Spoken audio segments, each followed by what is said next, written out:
हमको पता है कि जो शिशुपाल है उसका जो वध है भगवान श्री कृष्ण कर देते हैं। शिशुपाल के जैसे 100 अपराध पूर्ण होते हैं, भगवान श्री कृष्ण अपना सुदर्शन चक्र निकालते हैं और शिशुपाल का मतलब वध कर देते हैं। लेकिन ये स्टोरी जो शुरू होती है, कहानी शुरू होती है कि जब शिशुपाल का जन्म होता है। शिशुपाल और जो श्री कृष्ण हैं वो भाई भाई हैं। मतलब जो शिशुपाल है वो श्री कृष्ण की बुआ का लड़का है। जब शिशुपाल का जन्म होता है तो वो जो अन्य बच्चे जो जन्म लेते हैं उनसे असमान रहता है, असाधारण रहता है। देखा जाता है कि उसके 4 हाथ हैं और जो नेत्र हैं वो 3 हैं। इसको देखकर शिशुपाल की जो माँ है वो सोचती है कि शिशुपाल को या तो मरवा दिया जाए या कहीं पर जो नदी है या समुद्र है वहाँ पर मतलब फेंक दिया जाए, मतलब उसकी मृत्यु कर दी जाए। उसी टाइम आकाशवाणी होती है कि जो शिशुपाल है उसको ना फेंका जाए, ना मारा जाए। ये बालक बहुत अद्भुत है और शक्तिशाली भी है। कहा ठीक है, नहीं फेंकते हैं। पर शिशुपाल की माँ ये भी पूछना चाहती थी कि इसकी मृत्यु है वो कैसे होगी, किसके हाथ लिखी मृत्यु।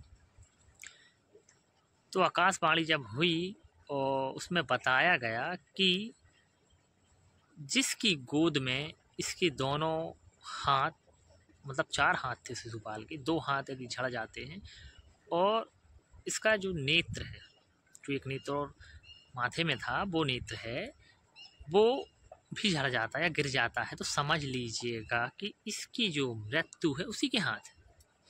कहा ठीक है। तो भगवान जो कृष्ण हैं वो अपनी बुआ के यहाँ पहुँचते हैं। जैसे ही बुआ के यहाँ पहुँचते हैं तो देखते हैं एक बालक है जो थोड़ा अद्भुत है। उसको भगवान श्री कृष्ण अपने गोद में उठाते हैं और जैसे ही अपनी गोद में उठाते हैं तो देखा जाता है कि उसके जो दोनों हाथ हैं वो भी गायब हो गए और जो उसकी एक आँख थी वो भी गायब हो गई।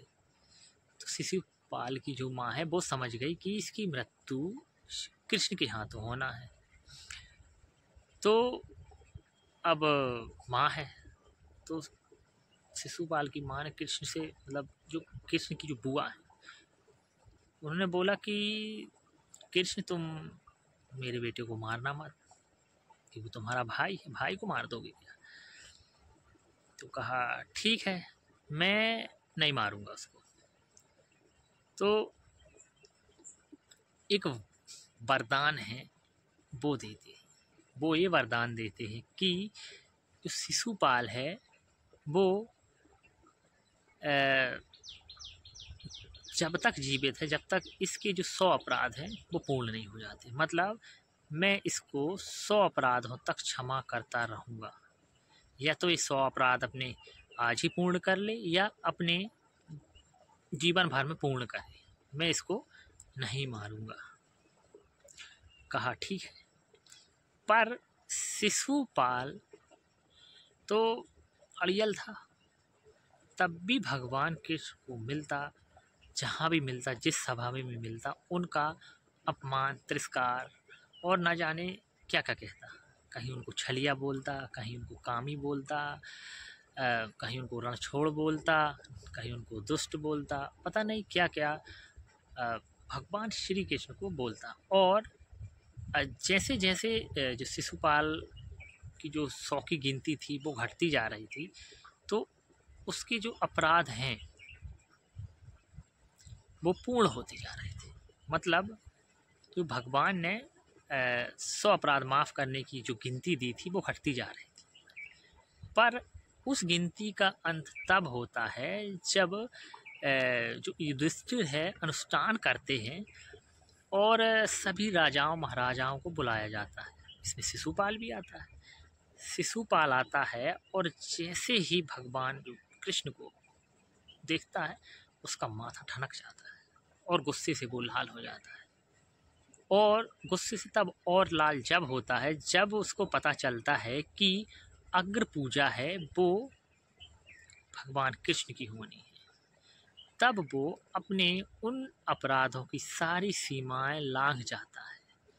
गुस्से में उसे ये भी नहीं पता चलता कि मेरे जो अपराध हैं, जो 100 अपराध हैं, वो पता नहीं कब पूर्ण हो गए। भगवान श्री कृष्ण उस टाइम भी उसे चेता रहे थे, चेतावनी दे रहे थे कि शिशुपाल, तुम्हारे जो 100 अपराध हैं वो पूर्ण होने वाले हैं, और जैसे ही तुम्हारे ये 100 अपराध पूर्ण होंगे तो मैं अपने आप को नहीं रोक पाऊंगा, तुम्हारा वध कर दूंगा।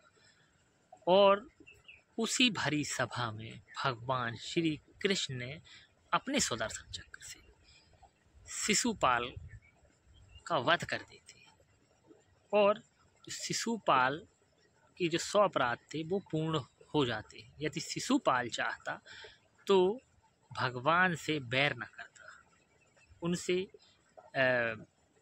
अच्छे से रहता, बन के रहता, तो शिशुपाल चाहता तो अमर भी हो सकता था।